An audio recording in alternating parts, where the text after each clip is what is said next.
Righty, welcome to the blog for Tuesday, the 11th of September. Let's quickly bring up the daily chart, have a look at that one.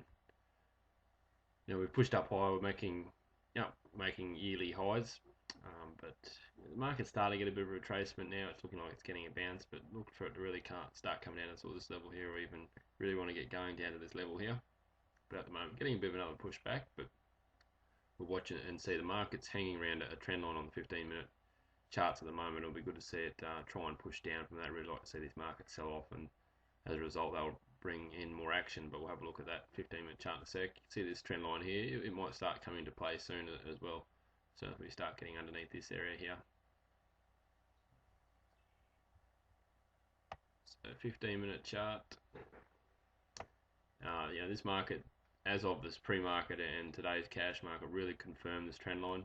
I love it when it hits the trend line from both sides. So the trend line came in down here when we had 3 touches. That confirmed it. We obviously went away from it, and then we've come back and reacted to it in the pre-market, bounced off it, but right around a good percentage of today's cash market, it was just really dealing around it. Looked like it tried to get a bounce earlier on, but then you can see it's got resistance, and now it's pushing lower from it. And good to see this at the moment it's at a bit of a support resistance area in 1333, 1334 area. Good for it to see if we can start pushing down and coming down, putting some pressure on this area again.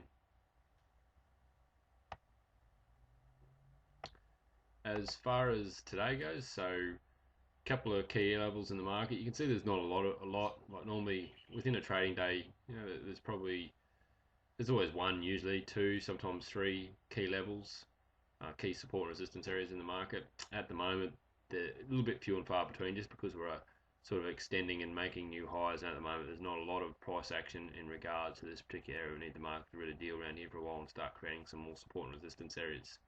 So just this one key area which the market did react to, which we'll come back and talk about. And there's also this level down here, so this is just the gap for today, which if the market does come down to it, it's always an interesting area once the market starts dealing around there, but it never got down there, so it's not really an issue. Today, 3 particular areas, so no trades, so 2 days in a row, no trades. For me that's quite rare, but 3 particular areas that I was very interested in, and I want to have a bit of a closer look at. So obviously the first trend of the day, so you can see here the pre-market, box around the pre-market.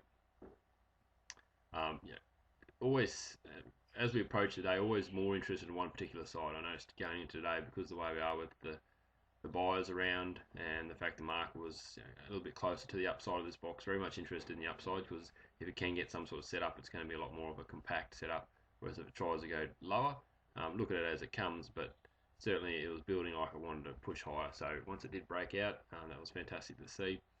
So there's 2 ways that I approach this. I would prefer the pivot attack, where it sort of creates a pivot, comes back, and then breaks through it again. So this particular case, it's come up and broken the pivot, and all the other marks are pushing through, and it's ended up being quite a good one. But this pivot needs to be close to this breakout box, which is a particular case. So this is a little bit extended. Many times this will pop up and then sort of come back. So this needed to come down, and probably at least another point, and then that would have been definitely the way to approach it. Of course, there's still the limit order approach, where the market pushes through, comes back, and bounces off this area of support. So today, this particular approach, even though this is the original approach, don't use it as much because you get left behind many times, and it's exactly the case today. Order on there, just didn't get filled, hit it to the exact tick, and then has gone without it. And you can see, but today's just a great example of it. If I put my cursor there, where the market's coming back, and see where the Russell is. So here it is, the Russell's up around here, and it's well and truly broken its pre-market range. Dow Jones looked very similar. The only one, Nasdaq, it popped up higher. Then it was actually coming right back in within the range, but I don't tend to worry too much about the Nasdaq, as long as it's not looking terrible and breaking its lows or something like that. And I put a lot more emphasis on the Russell. So the Russell certainly spurting away, and it had good signs of pushing higher. Unfortunately, the pivot entry just a little bit extended, and the limit order entry just got missed. But overall, good area. You can see also too this key level in the marketplace, 33. So once we get above it and using it as support, or an area that should hold the market up, if we'll say approaching it up here, that support area, it's in a fantastic spot. It's going to do a good job at holding markets up and helping them to go higher. It's the ones that where that sort of area, support or resistance area, sort of within this breakout box. That's the ones that makes it a little bit more difficult. But when it's on the outside of it like that, that's exactly what I want to see. From there, these markets pushed up higher. We started coming back. So we've got a 5-minute buy here. So for me to take this sort of 5-minute buy, it really needs to get down lower and get underneath this key level and get back above it, and then use it as support to push higher. So that's where I'd look at the 5-minute buy.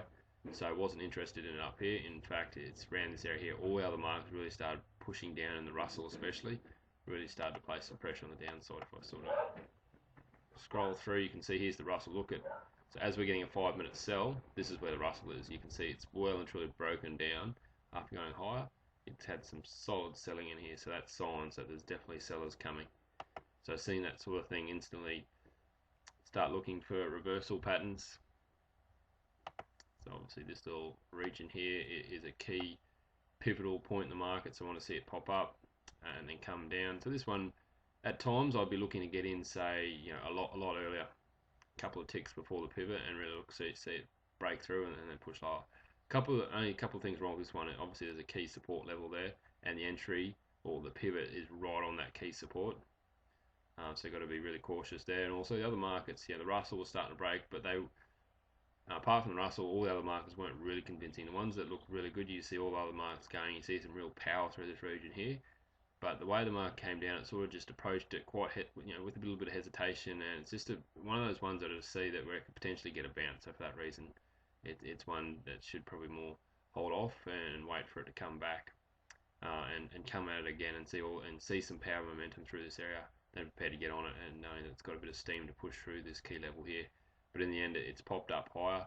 It's broken out of this sideways range, and that sort of releases the pressure, and then the setup is no longer valid.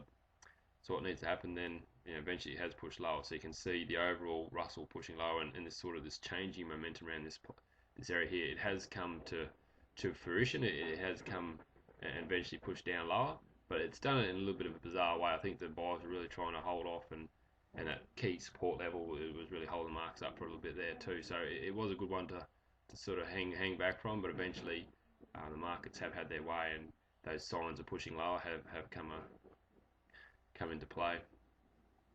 As it's coming down here, you can see it nearly popped up here. I was really keen for this predictive cross up and down here, and that would have given me a setup again, because what happens is we pop up, we come down, form that little bit of a shoulder without breaking past this high here. That's what happened back here. So we push down, we pop up, we form a shoulder, want it to break down here from the shoulder. It didn't break down, it actually pushed back above the shoulder, so we need to reset, come down, form another shoulder. It's come very close, but in the end, it's just not quite good enough.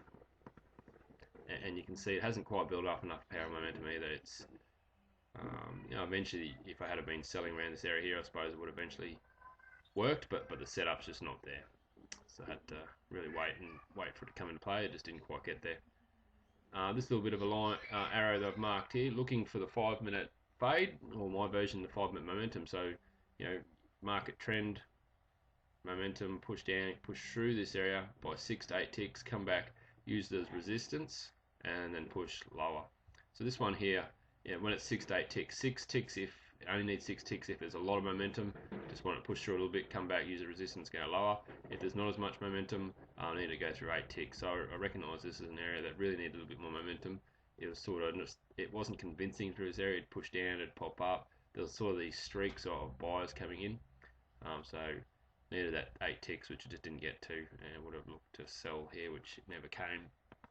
But in the end, it's popped up only 4 ticks through the area, and then so it has eventually held, and then the market's tried to push lower, but it's getting very late, obviously through. This is getting on towards 4 o'clock and onwards. So that's the 3 particular areas. I think the most really interesting in this first directional breakout and this reversal. That's 2 areas.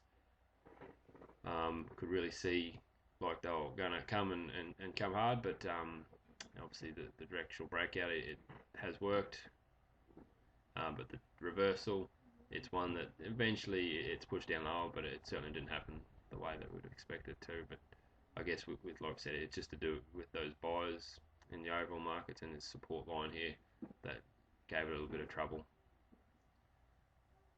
So whether to wrap up for Tuesday, be back on Wednesday.